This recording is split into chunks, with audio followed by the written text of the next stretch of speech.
So these are the worst case analysis. Union takes order of n. लेकिन जब हमारे पास इस तरह का सीक्वेंस हो ऑफ ऑपरेशन तो हम amortized एनालिसिस कर सकते हैं और इससे हमें जो एवरेज कॉस्ट मिल रही है यूनियन के लिए एक यूनियन ऑपरेशन के लिए that is order of log N.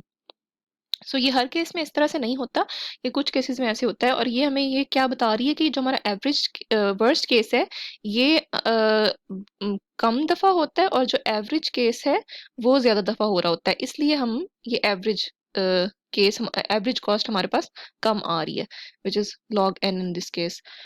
So this is a little bit about amortized analysis.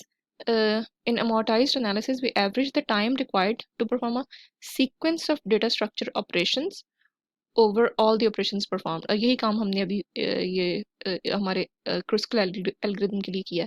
With amortized analysis, we can show that the average cost of an operation is small if we average over a sequence of operations, even though a single operation within the sequence might be expensive.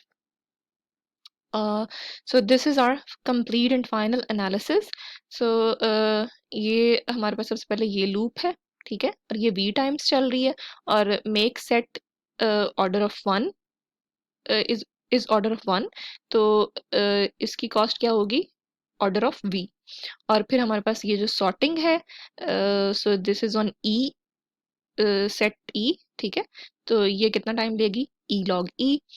Then we have this loop और इस loop के अंदर हमारे पास ये loop किसके ऊपर चल रही है नंबर ऑफ एजेस के ऊपर चल रही है और ये कंडीशन हम हर एज के लिए चेक कर रहे हैं, ठीक है.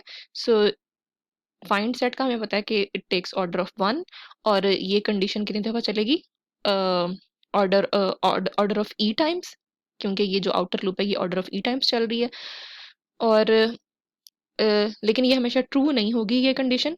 तो ये जो यूनियन वाला ऑपरेशन है ये कितनी दफा होगा जितने आपके पास नंबर ऑफ वर्टिसेस हैं, ठीक है, उनको ही एट मैक्स ये उतनी दफा ही हो सकता है क्योंकि उन्हीं को आपने कंबाइन करना है ना अल्टीमेटली और एक सेट बनाना है जिसके अंदर एन वर्टिसेस होंगे. तो ये जो यूनियन वाला ऑपरेशन है ये order of V times call होगा, ठीक है. और हमें एक यूनियन ऑपरेशन की कॉस्ट भी पता है जैसे हम अभी हमने जो amortized एनालिसिस के अंदर निकाली है जो कि log n थी और यहाँ पे n क्या है हमारे पास नंबर ऑफ वर्टिसेस, तो दिस बिकम्स log b.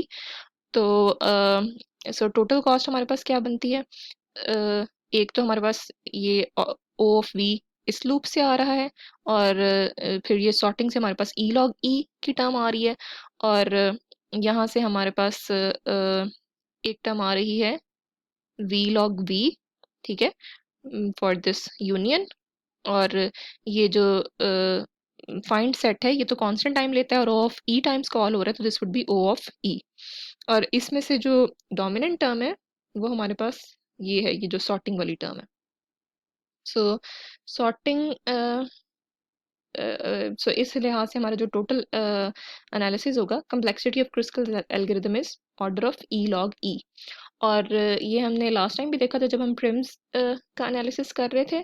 तो ये जो ई है ये जो लॉग के अंदर आ रहा है सो इसको हम लॉग वी भी कह सकते हैं, ठीक है, because this E is less than equal to V square, ठीक है. तो इस ई को हम रिप्लेस कर सकते हैं वी स्केयर से और लॉग की प्रॉपर्टी है कि पावर मल्टीप्लाई हो जाती है.